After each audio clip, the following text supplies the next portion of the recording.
இப்பவும் சொல்றேன், மக்கள் பணத்துல இருந்து ஒரு பைசா கூட தொடமாட்டோம், தொடவும் விடமாட்டோம், தொட்டா விடமாட்டோம், இதுக்கு முன்னாடி தொட்டவங்களையும் விடமாட்டோம்.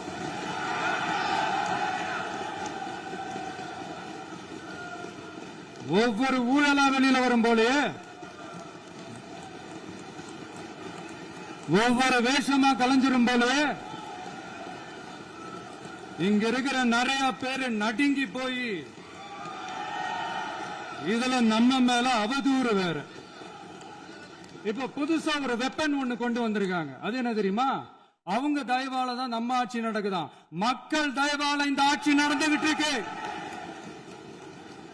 மனசாட்சி உள்ள சக்திகளோட ஆதரவால இந்த ஆட்சி நடந்துகிட்டு இருக்கு. நாங்க தான் அனுப்பி வச்சோம் அப்படின்றாங்களே. அனுப்பி வச்சவங்களுக்கு மினிஸ்ட்ரியில இடம் கொடுத்தா ஏன் கதறீங்க?